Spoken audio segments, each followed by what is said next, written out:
Hey, good morning or good afternoon, depending on where you are around the world. Wanda DiPaolo here. Today, I'm just sharing the rest of this book. We're in chapter 3 of The Dream Giver by Bruce Wilkinson.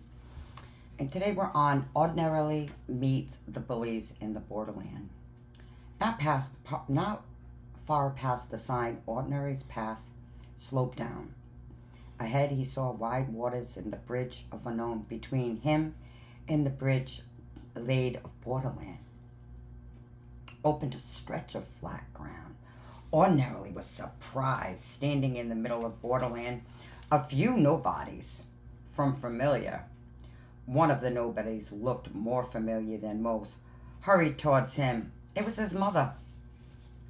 She rushed up and threw her arms around Ordinary. "Oh, Ordinary," she cried, "my baby. Thank goodness we got you here in time." "How did you get here so fast?" he asked. We're not really leaving familiar," she said. "You didn't have to take a break, though, through all the dreadful discomfort." "But why are you here?" "You mustn't go," she said. "I was so alarmed when I heard you were leaving familiar. I knew I told you what you were, but I thought you would. Honestly, what are you thinking? It's not safe. You can get hurt. You could even die." "But the big dream," Mother said ordinarily. "It's a wonderful dream, and I want you to pursue it."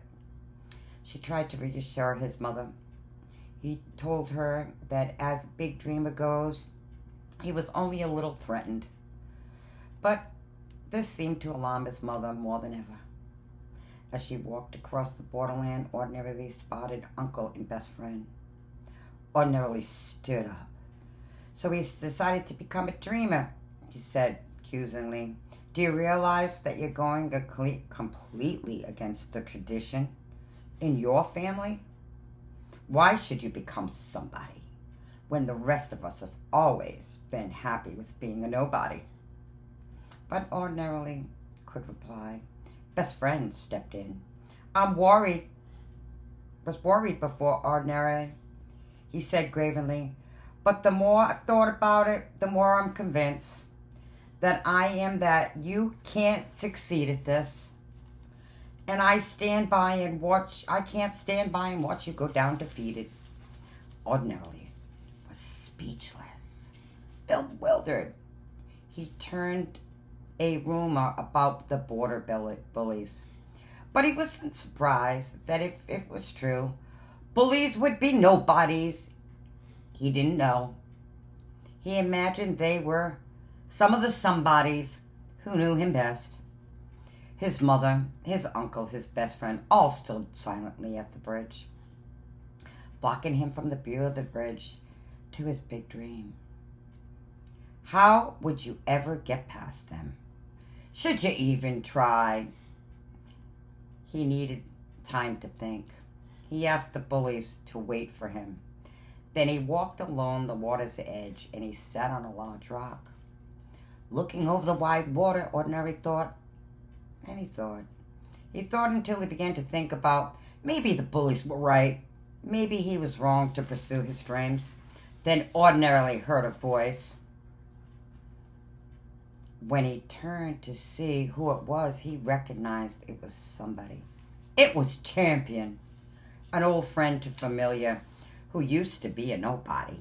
Champion explained ordinarily, "What are you doing here?"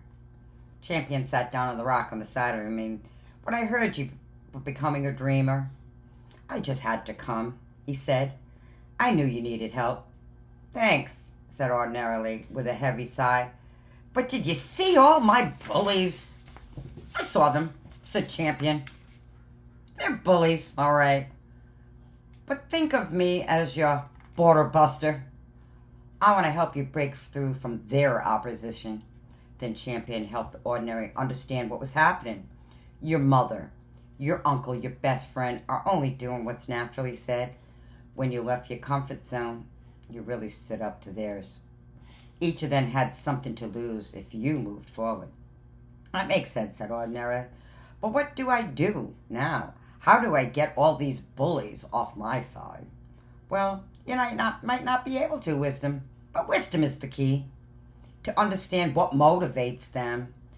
Look at their merits and their concerns. Some of the bullies you need to simply dismiss and avoid. But most of the bullies have concerns that can help you clarify their plans. That's how a dreamer has opposition and opportunity. When the champion stood to leave, he said, "Hold fast on your dreams, Ordinary. You're going to be somebody someday. I just know it." Then he shook Ordinary's hand and jumped down from the rock. "Remember," he said, "when the bullies try to block you on your way, what matters most is who you choose to please." Ordinary thought about Champion's parting words. He decided it was time to talk to his bullies again. As the sun began to set and he walked back and forth along the water's edge, he told them about his dream he learned from their concerns. He told them that he decided to pursue his dreams to the unknown. He sat down, ordinarily was ready to cross Border Bullies. As Mother handed him his suitcase, he saw the tears in her eyes. "I changed my mind. I want you to pursue your dreams," she said, "as your father would be proud of you. I think he would wish to take the same journey years ago that he should have." She said he shrugged and said goodbye. Ordinarily shook his hand of his best friend and his uncle, who did not look pleased, while the three watched him walk towards the bridge over the wild waters. He gathering dusk. Ordinarily has failed to notice that another nobody stood on the bridge. But this nobody was not just a nobody. He was the landlord, a familiar. He was the one who decided what was right for the nobodies. He owned every inch of the land. He even owned the bridge. "I'm denying you access to the bridge," he said. "But why?" said Ordinary. "Because I need every nobody to stay in familiar at their usual job," said the landlord. "I won't lose any more nobodies to the silly notion of dreams. I will not let them go." Ordinarily tried hard in panic. Wisdom told her that an agnostic like the landlord was the worst kind of bully. He had a lot to lose and he didn't care about Ordinary.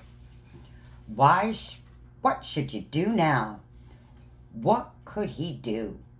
Then he ordinarily remembered Champion's parting words, and then he decided to swim. He knew he might not make it. The wide waters were very wide, and they were very strong, and he wasn't a great swimmer, but he had to try. While bullies looked on, ordinarily walked down the waterway, here was about to step into something that caught his eye. A small boat moored nearby. He was getting closer. Ordinarily saw the note on the seat of the boat, and he picked it up and it read, "Ordinary, if you found your way to this boat, I know you're choosing to please the dream giver. Every day crossing your dreams is waiting for you on the land of promise. I promise you, Champion." Ordinarily untied the boat, stowed his suitcase in the front of the boat, and shoved off. As he rode into the wide waters, Ordinary watched the Border Bullies grow smaller and smaller. He knew it was true that he finally left familiar, and the waves would last goodbye to the nobodies off the shore. But then it was dark to tell, and if he had waved back that very night, before he went to sleep in the tall, dry glass on the other side of the water, Ordinarily used the feather again and wrote in his journal, "I met the nobodies. They were nobodies I knew. When I left familiar, it upset the comfort zone of those close to me. They felt like they were losing something important. Even though my bullies tried to stop me, some of their concerns will help me.